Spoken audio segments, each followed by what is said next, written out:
은혜 받으실 성경 말씀은 창세기 41장 1절에서 36절입니다.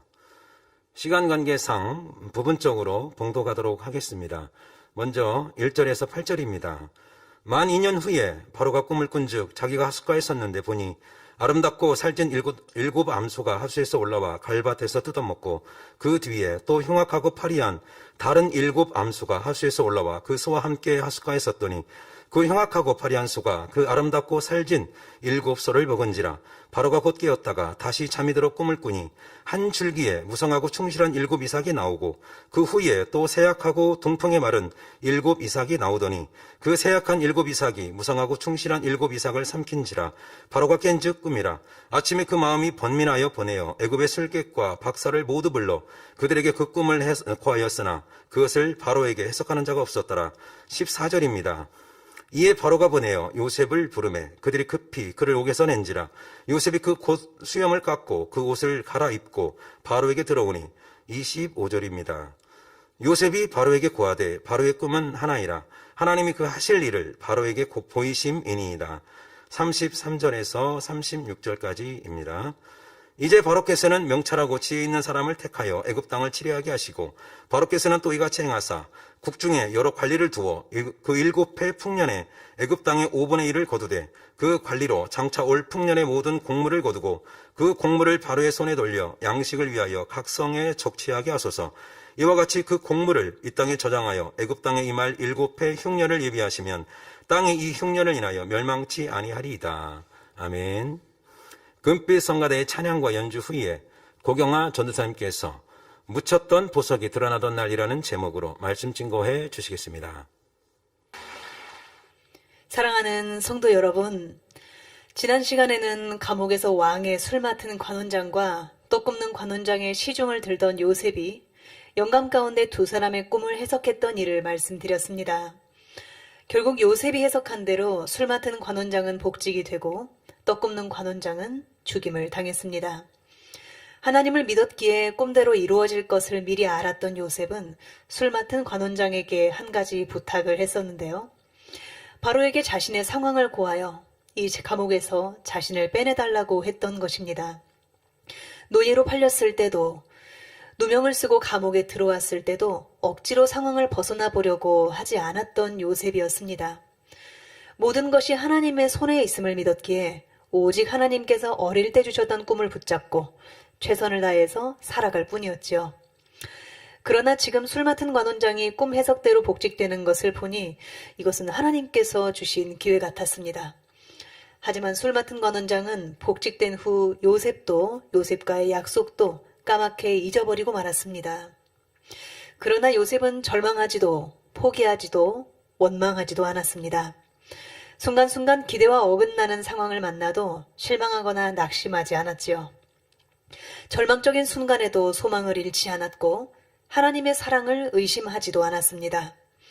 그럴 때마다 요셉이 한 일은 오직 자신의 마음을 점검하고 또 점검하여 선과 성실을 쫓는 것이었지요. 그리고 꿈 해석이 그대로 이루어지는 것을 보며 오히려 믿음과 소망이 더욱 굳건해졌고 여전히 감사하며 최선을 다해 살아갔습니다. 하나님은 요셉이 이렇게 아름다운 사람인 줄 아셨기에 섭리 가운데 그를 택하셨지요. 그리고 애굽의 총리로 세우시기 위해 이곳 애굽의 깊은 감옥을 불꽃 같은 눈동자로 살피며 모든 것을 섬세하게 주관하고 계셨습니다. 애굽에 온 후 1년, 2년, 5년, 10년 시간이 지나면서 요셉은 영육간에 점점 합당한 그릇으로 다듬어져 가고 있었지요. 온갖 험한 일들과 말할 수 없는 억울함을 겪으면서도 모든 마음씀에 선과 사랑과 전심을 담았던 요셉은 시험이 올 때마다 하나님을 감동시키며 통과에 통과를 거듭합니다.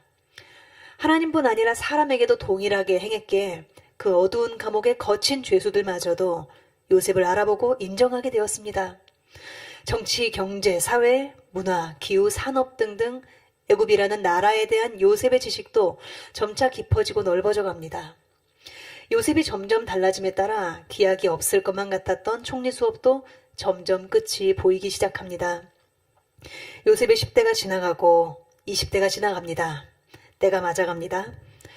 그리고 하나님께서 이제 되었다 하시던 그날 애굽의 바로는 하나님께서 허락하신 심상치 않은 꿈을 꾸게 됩니다. 사랑하는 성도 여러분, 모든 일에는 때가 있기에 그때를 정확히 맞추는 것이 너무나 중요합니다. 전도서 3장 1절에 천하의 범사가 기한이 있고 모든 목적이 이룰 때가 있으니 하시지요. 이어지는 전도서 3장 말씀을 보시면 인생에는 날 때가 있고 죽을 때가 있으며 심을 때가 있고 뽑을 때가 있으며 헐 때가 있고 세울 때가 있다 하시면서 하나님이 모든 것을 지으시되 때를 따라 아름답게 하셨다 말씀하십니다. 그래서 하나님께서도 요셉이 2년이라는 세월을 더 감옥에서 보내도록 허락하시고 때가 오기를 기다리게 하신 것이죠. 동시에 그때가 되었을 때 바로에게도 꿈으로 역사하십니다. 앞으로 될 일을 미리 보여주시고 결국 요셉이 그 꿈을 해석하도록 모든 상황을 만들고 계십니다. 이날 바로는 꿈을 2번 꾸는데요. 첫 번째 꿈에는 암소들이 등장하고 두 번째 꿈에는 곡식 이삭들이 등장합니다. 그 꿈의 내용이 본문 1절에서 7절에 나옵니다. 만 2년 후에 바로가 꿈을 꾼즉 자기가 하숫가에 섰는데 보니 아름답고 살진 7 암소가 하수에서 올라와 갈밭에서 뜯어먹고 그 뒤에 또 흉악하고 파리한 다른 7 암소가 하수에서 올라와 그 소와 함께 하숫가에 섰더니 그 흉악하고 파리한 소가 그 아름답고 살진 7 암소를 먹은지라. 바로가 곧 깨었다가 다시 잠이 들어 꿈을 꾸니 한 줄기에 무성하고 충실한 7 이삭이 나오고 그 후에 또 쇠약하고 동풍에 마른 7 이삭이 나오더니 그 쇠약한 7 이삭이 무성하고 충실한 7 이삭을 삼킨지라. 바로가 깬즉 꿈이라 했죠.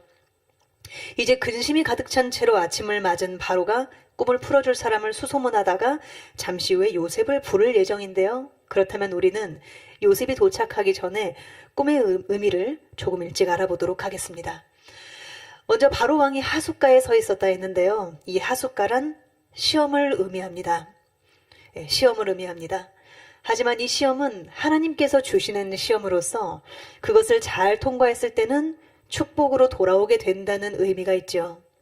성경에 보면 물가나 시냇가는 영적으로 말씀을 의미하는 물과 관련이 있어서 좋은 의미를 가지는 단어들입니다. 따라서 하숫가에 서 있다는 것은 비록 당장은 시험이 오더라도 결과적으로는 축복으로 갚아질 것을 의미합니다. 다음으로 암소와 곡식, 이삭은 모두 생산활동과 관련이 있죠. 그래서 하나님께서는 암소와 이삭을 통해 풍년과 흉년의 징조를 보이신 것입니다. 성도 여러분께서 아시는 것처럼 아름답고 살진 7 암소와 무성하고 충실한 7 이삭은 둘 다 풍성한 수확, 즉 풍년을 의미합니다. 7이었으니 7년을 의미하죠. 반면에 흉악하고 파리한 7 암소와 쇠약한 7 이삭은 흉년을 뜻합니다. 역시 7이었으니 7년을 의미합니다. 7년간 큰 풍년이 있고 그 다음 7년간 큰 흉년이 있을 것이란 말이죠. 그런데 흉년을 뜻하는 암소와 이삭이 풍년을 뜻하는 좋은 암소와 이삭을 먹어버렸다는 것은 이후 7년 흉년이 너무 심각해서 앞서 있었던 7년 풍년을 다 잊어버리게 된다는 뜻입니다. 그리고 하나님께서 이렇게 의미가 같은 2가지 꿈을 연속으로 꾸게 하신 것은 하나님께서 이 일을 정하시고 속히 행하신다는 의미였습니다.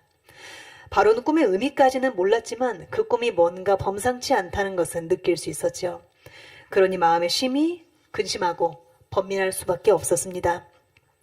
창세기 41장 8절에 아침에 그 마음이 번민하여 보내어 애굽의 술객과 박사를 모두 불러 그들에게 그 꿈을 고하였으나 그것을 바로에게 해석하는 자가 없었더라 했죠. 애굽의 술객과 박사들까지 모두 불러 그 꿈을 해석하도록 했지만 그들 중에도 해석하는 자가 없었던 것입니다. 그들은 이 꿈이 누구로부터 말미암았는지조차도 깨달을 수가 없었습니다. 하나님께서 풀어주시면 너무 쉬운데 사람의 생각과 지혜로 풀고자 했을 때는 결코 풀 수가 없는 꿈이었습니다. 고린도전서 2장 13절에 우리가 이것을 말하거니와 사람의 지혜에 가르친 말로 아니하고 오직 성령에 가르치신 것으로 하니 신령한 일은 신령한 것으로 분별하느니라 말씀하신 대로입니다. 성도 여러분, 하나님께서 주신 꿈이나 환상은 모두 영적인 것이기에 육적으로 끼워 맞추려 해서는 안 되고 영적으로 풀어야 합니다. 하나님 말씀에 의거해서, 진리에 의거해서, 그리고 성령의 역사에 의지해서 풀어야 한다는 것이죠. 성령의 감동한 가운데 하나님의 마음과 뜻을 정확히 풀어야 되는데 그렇게 되면 듣는 사람의 영적인 갈급함이 풀어지면서 성령의 뜨거운 역사와 영적인 시원함을 느끼게 됩니다. 이렇게 성령의 감동을 입어 하나님이 주신 것을 바로 풀면 제일 좋지요. 물론 영적인 분별력이 있는 성도라면 이 꿈이 하나님께서 주신 꿈인지 아니면 사단이 준 꿈인지 또는 자기 생각 가운데 꾼 꿈인지를 분별할 수 있습니다. 하나님께서 주신 꿈이라면 기도하여 그 영적인 의미를 깨달으면 되고, 사단이 준 꿈이라면 주님의 이름으로 물리치면 되죠. 또한 자기 생각 가운데 꾼 꿈이라면 꿈에 오겨 빚을 리가 있지 않았는가 돌아보면 되고, 아무 의미 없는 꿈이라면 더 이상 마음에 담아둘 필요가 없는 것입니다. 때론 하나님께서 주신 꿈이라도 의미를 바로 알 수 없는 경우가 있는데, 그럴 때는 그 꿈을 놓고 때를 기다리며 꾸준히 기도해 나가면 됩니다. 비록 아직 하나님의 뜻을 알지 못하지만 언젠가 그 뜻을 깨우쳐 주세요. 또 그 뜻대로 이루어지길 원합니다. 저는 그렇게 이룰 때까지 변함없이 기도하며 하나님 뜻대로 살아갈 터이니 인도해 주세요 하고 구하는 것입니다. 그러면 하나님께서 알아서 때를 맞춰서 역사에 가십니다.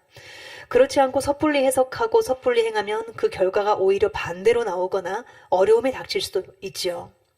또한 자기 생각대로 이루어지지 않았기 때문에 믿음마저 잃어버리는 그런 안타까운 경우도 있는 것을 봅니다. 성도 여러분도 뭔가 영적인 의미가 있는 꿈인 것 같은데 풀지 못해서 답답하셨던 기억이 있으시죠? 그래서 지금도 꿈을 붙들고 기도하시면서 잠잠히 그 의미를 하나님께 여쭙고 계신 분들도 아마 있을 것 같습니다. 그런데 우리는 이렇게 하나님께 간구할 수 있는데 바로는 하나님을 몰랐기에 그럴 수도 없었습니다. 그나마 믿었던 궁중 최고의 술객들과 박사들마저 한결같이 고개를 가로저으니 얼마나 답답했겠습니까? 하지만 바로는 몰랐어도 이미 그의 곁에는 이 꿈을 풀 열쇠를 쥔 한 사람이 서 있었다는 사실입니다. 바로 술 맡은 관원장이었죠. 고통 많은 바로를 지켜보던 술 맡은 관원장의 머릿속에 불현듯 어떤 인물이 한 명 떠오릅니다. 그것은 2년 전 자신이 감옥에 있었을 때 자신의 꿈을 해석해 주었던 요셉이었습니다. 그는 요셉의 해석대로 정확히 3일 만에 복직이 되었었죠. 그 이후 요셉을 까맣게 잊고 살았었는데 2년 후 지금에야 기억해낸 것입니다. 왜 그 기억이 지금 떠오른 것일까요? 바로 하나님이 주관하셨기 때문이죠. 요셉이 준비되었고 하나님께서 섭리하신 때도 되었기에 모든 일들이 마치 짜맞춘 듯이 하나하나 맞아떨어지고 있는 것입니다. 저번 시간에 말씀드렸던 것처럼 하나님은 전지전능하십니다. 그래서 사람의 자유의지를 온전히 존중하시고 공의를 전혀 어그러뜨리지 않으시면서도 선하신 뜻대로 모든 일들을 물 흐르듯 이루시죠. 사람 편에서 최선을 다해 노력하고 그 노력이 하나님께서 정하신 때와 맞으면 모든 것이 합력하여 형통하게 이루어지게 됩니다. 그러므로 모든 일의 때와 시는 물론 하나님 손에 달려있지만 우리 편에서는 때를 얻든지 못 얻든지 항상 우리의 할 바에 최선을 다하면 되는 것입니다. 성도 여러분, 요셉을 기억해낸 술 맡은 관원장은 2년 전 요셉과 했던 약속도 함께 떠올렸습니다. 바로에게 지난날에 있었던 일을 말하면서 바로의 꿈을 해석할 사람으로 요셉을 추천하죠. 여기서 잠시 눈여겨봐야 될 부분이 있는데 바로 요셉을 추천하는 술 맡은 관원장의 지혜입니다. 술 맡은 관원장은 바로에게 직접적으로 요셉을 추천하지 않았습니다. 마치 딴 이야기라도 하는 것처럼 내가 오늘날 나의 허물을 추억하나이다 하며 이야기를 시작합니다. 그리고 자신과 떡 굽는 관원장이 감옥에 들어갔을 때 꿈을 꾸었는데 요셉이 해석한 대로 되었다고 사실을 말하죠. 직접적으로 히브리종 요셉이라는 사람이 있는데 그를 불러 꿈을 해석하도록 하십시오. 그의 해석이 아주 정확합니다. 이렇게 강권했다면 그러지 않아도 불안해하고 있는 바로의 심기가 더 불편해질 수도 있습니다. 자칫하면 히브리 종이 감히 우리나라의 술객과 박사들도 해석하지 못한 꿈을 어찌 해석할 수 있단 말이냐, 이렇게 더 화를 낼 수도 있습니다. 혹자는 바로가 그렇게 버럭하면 그때가 기회라고 생각하고 요셉에 대해서 자세히 설명하면 어떨까요? 할 수 있습니다. 네, 하지만 생각해보면 이렇게 왕의 심기가 한 번 불편해지면 더 이상 말을 꺼내기가 쉽지 않죠. 또 자칫하면 왕의 말 한마디에 목숨이 왔다 갔다 할 수도 있기 때문에 굳이 그런 위험을 감수할 필요는 없습니다. 그래서 술 맡은 관원장은 자신의 허물을 추억한다는 말로 자신을 지극히 낮추면서 왕의 거부감을 없애고 요셉의 꿈 해석이 얼마나 정확했는지를 자신의 산 경험을 통해 증거하였습니다. 짧은 몇 마디 말이었지만 조리 있고 설득력이 있었으며 요점도 빠짐없이 들어있었죠. 이 말을 들은 바로는 급히 사람을 보내어 요셉을 자기 앞으로 불러오게 합니다. 술 맡은 관원장의 말의 지혜가 요셉을 바로와 연결시키는 결정적인 역할을 했던 것입니다. 성도 여러분, 하나님께서는 이미 술 맡은 관원장의 마음씀과 성품과 지혜 등을 다 아셨습니다. 그래서 그를 택하여 요셉을 바로에게 연결시키는 도구로 사용하셨습니다. 술 맡은 관원장이 지난 2년 동안 요셉을 잊어버리고 있었던 것은 사실이지만 그렇다고 그가 사람의 도리를 저버리는 사람은 아니었습니다. 만약 술 맡은 관원장이 도리를 저버리는 사람이었다면 아마 요셉이 생각났다 해도 굳이 그를 추천하지 않았을 수 있습니다. 만약 일이 잘못돼서 요셉이 해석을 못한다거나 해석이 틀린다면 그 책임이 자신에게도 돌아올 수 있기 때문이지요. 그럼에도 불구하고 때가 되어 하나님께서 그를 주관하여 요셉을 떠올려 주시자 자신에게 돌아올 수도 있는 위험을 감수하면서까지 약속을 지켰습니다. 이처럼 술 맡은 관원장은 하나님께서 보실 때 쓰임에 합당한 성격과 마음을 가진 사람이었고 때가 되면 하나님의 주관하심에 따라 그 입을 열어서 하나님의 뜻을 이루어낼 수 있는 사람이었습니다. 거기다가 바로를 곁에서 모시면서 어떻게 대화하는 것이 더 설득력 있는가에 대한 경험과 지혜까지 갖추고 있었죠. 그래서 하나님은 2년 전에 그를 택하여 복직시키셨고 그 열매가 지금 나고 있는 것입니다. 명을 받은 바로의 신하들은 불이 나게 달려 보디발의 감옥 문을 열어 젖힙니다. 그리고 요셉을 부르지요. 바로께서 찾으신다. 히브리 죄수 요셉은 당장 준비하고 의관을 정지하고 나오라. 요셉은 곧 수염을 깎고 그 옷을 갈아입고 신하들과 함께 달려갑니다. 이제 드디어 바로 앞에 설 기회가 된 것입니다. 하나님의 정하신 때가 왔음을 깨달은 요셉은 어떤 불안이나 두려움이나 조급함도 없이 평안한 마음으로 바로에게 나아갑니다. 아버지 품을 떠나 형들에게 버림받고 애굽의 노예로 팔려왔던 히브리 소년 요셉이 오랜 연단을 통해 그릇 준비를 마치고 찬장문이 열리고 마침내 쓰임 받을 때를 맞게 되었습니다. 13년 총리 수업을 얼마나 훌륭하게 마쳤는지 이제 졸업시험을 보러 갑니다. 성도 여러분, 창세기 41장 15절에 바로가 요셉에게 이르되 내가 한 꿈을 꾸었으나 그것을 해석하는 자가 없더니 들은즉 너는 꿈을 들으면 능히 푼다더라 했습니다. 강대국 애굽의 왕이라는 대단한 권세자의 질문이 떨어졌습니다. 보통 사람 같으면 이런 상황에서 심한 부담을 느끼거나 두려워할 수 있죠. 혹여 예민해 있는 바로의 비위를 상하게 하거나 꿈을 잘못 해석하기라도 하면 당장 죽임을 당할 수도 있지 않겠습니까?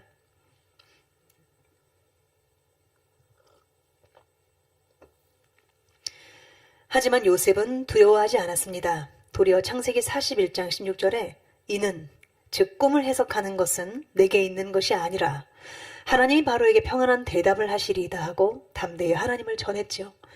이것이 하나님의 사람의 모습입니다. 지극히 겸비하여 자신을 낮추며 하나님께만 모든 영광을 돌리지만 동시에 세상의 그 어떤 권세 앞에서도 결코 두려워하지 않습니다. 혹자는 사람이 자신감도 있고 약간 교만도 해야 담대하지 않나 이렇게 얘기합니다. 믿지 않는 사람은 우리의 능력의 근원이 되시는 하나님을 아버지로 모시지 않기 때문에 자기밖에 믿을 자가 없습니다. 그러니 그렇게 얘기할 수 있죠. 하지만 사실 진정한 담대함은 교만이 아니라 겸비함에서 나온다는 사실입니다. 요셉이 담대할 수 있었던 것도 마찬가지였습니다. 내 능력으로 얼마든지 꿈을 해석할 수 있어. 이래서 교만해서가 아니라 도리어 겸비했기 때문에 담대했던 것입니다. 사람은 꿈의 의미를 알 수 없으나 모든 것이 하나님의 섭리 안에 있기에 하나님께서 꿈의 해석을 주시면 능히 풀 수 있음을 믿는 믿음. 이것이 겸비함이었죠. 우리도 주의 일을 할 때 바로 이러한 마음과 행함이 필요합니다. 자기가 앞서서 자기 힘과 능력으로 하려 하거나 자신을 앞세우며 높임받기를 원하면 바로 그 마음이 하나님의 역사를 막게 됩니다. 이런 경우는 설령 하나님께서 어떤 은사를 주셨다 할지라도 결국 거둬지게 됩니다. 하나님의 도우심이 끊기면 자연히 영적인 담대함이 사라지고 심지어는 자기 뜻대로 행하며 거짓을 쌓아가다가 공의 가운데 보응을 받을 수도 있는 것입니다. 하지만 평소에 하나님과 교통하는 통로가 잘 닦여 있고 하나님 앞에서 자신을 돌아보아 책망할 것이 없으면 하나님께서 함께 하신다는 확신이 있기에 영적인 담대함이 임합니다. 결국 죄를 버리는 만큼 하나님의 뜻을 정확히 깨달으며 영적인 담대함도 온다는 말이죠. 요셉은 이런 영적인 담대함으로 충만한 사람이었습니다. 요셉은 바로의 꿈 이야기를 듣는 순간 조금의 머뭇거림도 없이 바로의 꿈은 하나이라. 하나님이 그 하실 일을 바로에게 보이심이니이다 합니다. 사람의 생각이나 경험, 지혜가 아니라 하나님께서 감동으로 깨우쳐 주셨기에 일사천리로 꿈을 해석했던 것입니다. 그 내용은 아까 말씀드렸던 대로 7년의 풍성한 수확 후에 7년의 극한 흉년이 들어 온 애굽이 큰 어려움에 빠지리라는 예고였지요. 요셉이 살았던 당시에는 대부분의 사람들이 농사를 짓거나 짐승을 치며 살았습니다. 그러니 아무리 부강한 나라라도 어떠한 대비 없이 연달아 7년씩이나 큰 흉년을 맞게 되면 나라가 망할 지경이 되고 말지요. 우리나라는 애굽에 비하면 나무도 많고 강도 많고 시내나 개울도 곳곳에 있고 비도 자주 오는 나라입니다. 하지만 몇 달만 가물어도 농가에서는 얼마나 힘들어합니까? 더군다나 사막기후인 애굽에서 7년간 물구경을 못한다고 생각해 보십시오. 얼마나 막막한 일이겠습니까? 애굽뿐 아니라 근동지방에 사는 모든 생명체에게 그야말로 엄청난 재앙일 것입니다. 요셉이 없었더라면 바로는 수목과 짐승과 사람까지 말라 죽고 온 나라가 망하는 것을 두 손 놓고 꼼짝없이 지켜봐야만 했겠죠. 그러나 바로는 이제 미래의 일을 알게 되었습니다. 성도 여러분이 바로라면 이제 무엇을 해야 할 것 같으십니까? 당연히 다가올 미래를 준비해야겠지요. 사실 바로가 이 상황에서 당장 박사나 관리들을 시켜서 대비책을 내놓으라고 했다면 아마 시간이 꽤나 많이 걸렸을 것입니다. 나라의 평균 수확량이 얼마나 되는지, 한 해 필요한 양식은 얼마인지 하는 기초 자료부터 쭉 조사해야 합니다. 또 풍년이 든다면 얼마나 거두게 될지, 반대로 흉년이 든다면 수확량은 얼마일지도 다 예측을 해야 하죠.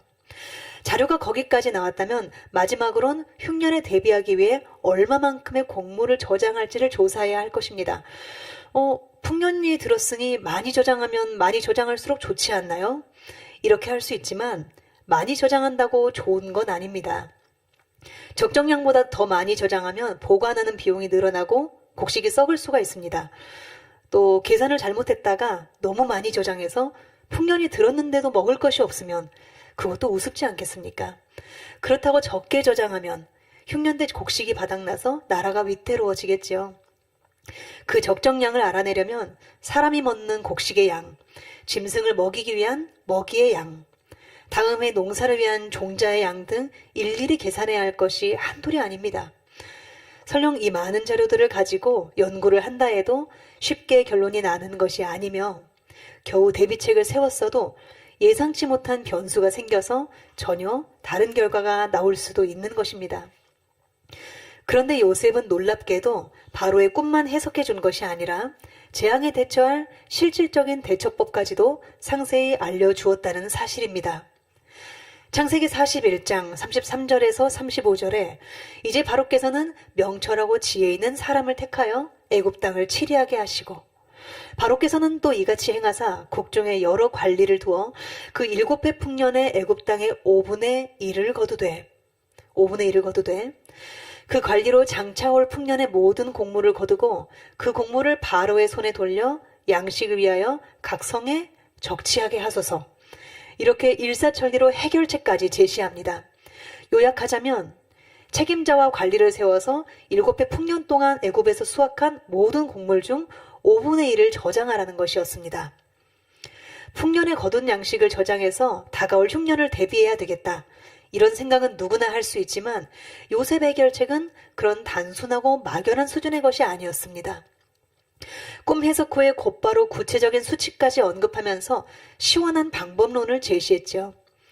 창세기를 읽어보면 아시겠지만 이 요셉의 해결책은 적중하여 애굽과 근동 전체가 7년 흉년을 무사히 넘기고 심지어 바로에게 큰 부를 가져다 주기까지 했습니다. 요셉이 미리 바로의 꿈을 알아서 감옥에서 계산해 본 것도 아닌데 어떻게 이런 신속한 해결책을 낼 수 있었을까요?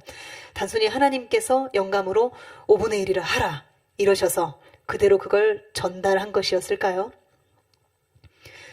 물론 하나님께서는 요셉에게 지혜를 주시고 마음을 주관해 주셨습니다. 하지만 동시에 요셉이 나라 살림에 대해 밝히 꿰뚫고 있어서 가능한 일이었다는 사실입니다. 요셉은 이미 보디발의 집에서 오랫동안 큰 규모의 살림살이를 책임져 왔기에 출중한 실무 능력이 있었습니다. 이 기반 위에 왕의 감옥에서 나라 살림과 정치에 대해 듣고 배운 내용들이 더해지면서 애굽의 경제도 밝히 통달했지요. 육적인 능력을 충분히 갖추었던 것입니다. 동시에 그 안에서 여러 가지 시험을 통과하면서 영적인 그릇 준비까지 마쳤습니다. 요셉이 제시한 5분의 1이라는 수치는 대강 눈찜작으로 맞춘 숫자가 아니라 13년 연단의 내공이었던 것입니다. 그 내공이 바로와 온 백관이 지켜보는 애굽의 궁정 한가운데에서 지금 눈부시게 빛을 발하고 있는 것입니다. 성도 여러분, 우리도 어떤 일을 추진하거나 목표를 가지고 시험을 치르거나 또 사업을 할 때 요셉을 떠올려야 하겠습니다. 하고자 하는 일에 대한 아무런 지식과 실력이 없는 상태에서 무조건 하나님 형통케 인도해 주세요. 이렇게 기도만 한다면 이루어지는 일은 안타깝지만 하나도 없습니다. 필요한 지식도 익히고 능력을 갖추고 있어야 하나님께서 어떤 길을 제시하실 때 그대로 인도받아 나갈 수가 있는 것입니다. 심지 않으면 거둘 수 없습니다. 이 법칙은 하나님의 일을 할 때에도 그대로 적용되죠. 하나님께서 우리에게 길과 방향 그리고 방법론까지 제시해 주셔도 우리가 준비되어 있지 못하면 그것을 깨달을 수도 없으며 행할 수는 더더욱 없습니다. 육적인 그릇 준비도 해놓아야 하나님께서 방향을 제시해 주셨을 때 지혜가 생기고 명철의 길이 보이는 것입니다. 요셉도 육적인 그릇 준비가 된 상태에서 밝은 영감을 받게 되니 이처럼 구체적인 방법론까지도 즉시 내놓을 수가 있었던 것이죠. 창세기 41장 36절에 이와 같이 그 공모를 이 땅에 저장하여 애굽 땅에 임할 7회 흉년을 예비하시면 땅이 이 흉년을 인하여 멸망치 아니하니이다. 이러니 요셉의 흠잡을 데 없는 해결책을 들은 바로의 마음이 어떠했겠습니까? 너무나 시원했겠죠.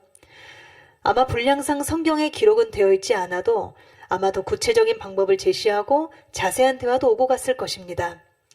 나라의 근심거리가 생기게 되면 왕의 고뇌는 일반 백성이나 신하의 고뇌에 비해 그 무게나 차원이 다를 수밖에 없습니다. 그래서 머리된 사람일수록 지혜 있고 명철한 조력자들을 찾게 되는데요. 이런 상황에서 혜성같이 등장한 요셉이라는 인물이 아무도 풀지 못했던 꿈을 풀어주었을 뿐만 아니라 해결책까지도 시원하게 제시해 준 것입니다. 육적으로도 겸비하고 성실하며 지혜와 명철과 또 영감까지 갖춘 요셉의 모습에 바로는 단번에 반해버렸고 이러한 요셉에게 큰 영광을 안겨주게 됩니다. 다음 시간에 더 말씀드리겠지만 요셉은 흉년을 대비하는 모든 일에 관한 전권을 위임받고 바로의 모든 권세를 넘겨받아 왕 다음 가는 높은 지위에 올라가게 됩니다. 이방에서 팔려온 종이요 죄수였던 요셉에게 일순간의 인생의 대반전이 이루어진 것이죠.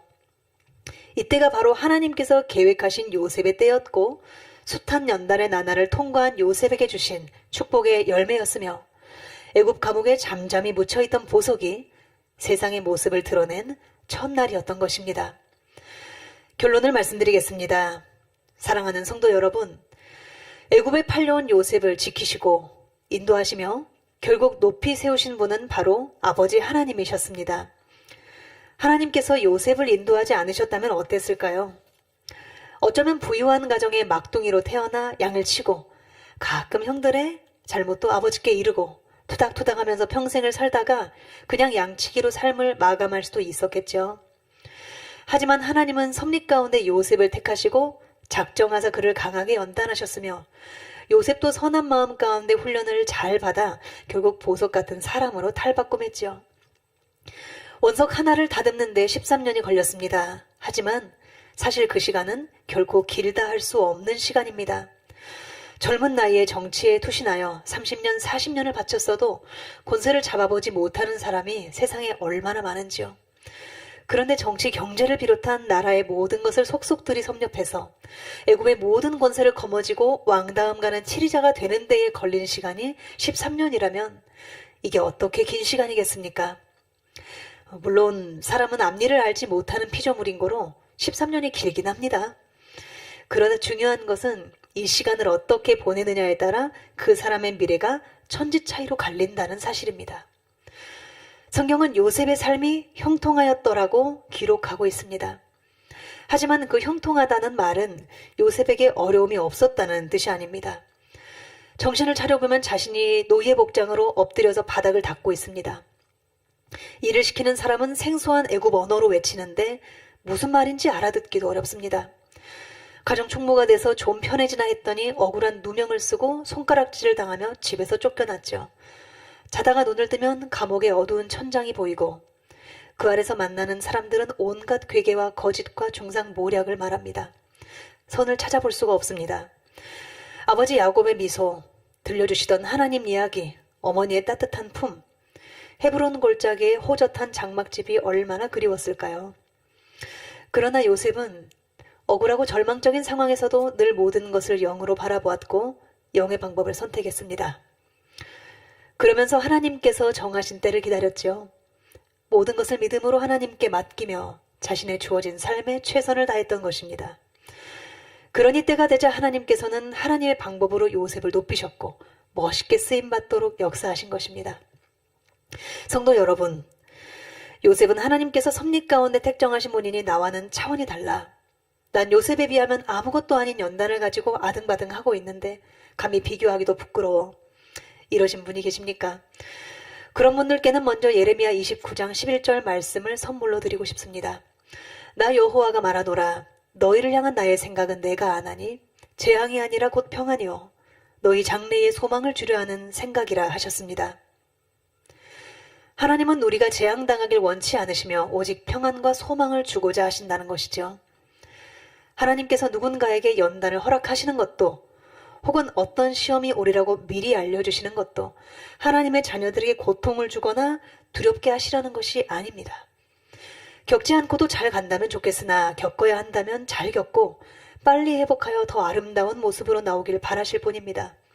사랑하는 성도 여러분, 특별히 연단을 통과하고 계시는 성도 여러분, 설령 내가 말씀대로 살지 못하고 하나님 앞에 잘못해서 사단의 주관하에 받는 시험이든 내 잘못은 아니지만 하나님이 허락하셔서 받는 연단이든 아니면 어떤 것이 내 마음과 맞지 않음으로 겪는 마음의 연단이든 상관없습니다.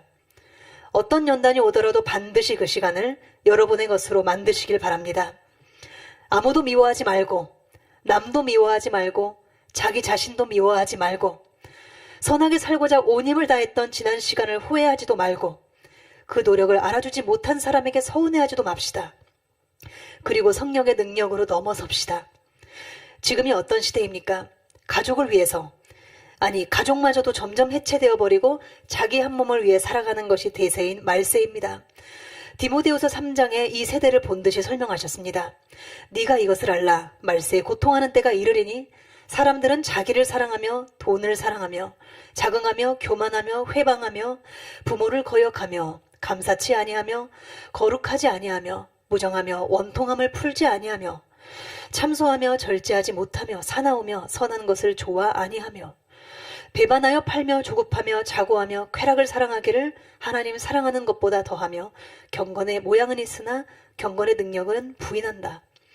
말세에는 이런 것이 대세이며 동시에 이런 것으로 많은 이들이 고통받는 때입니다.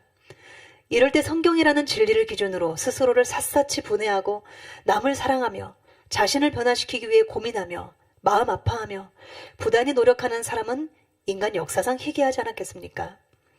지금 모습이 어떠하든 속도를 좀 못 내고 있든 우리 만민의 성도 여러분들은 그 희귀한 사람 축에 드셨던 커리어가 있으십니다.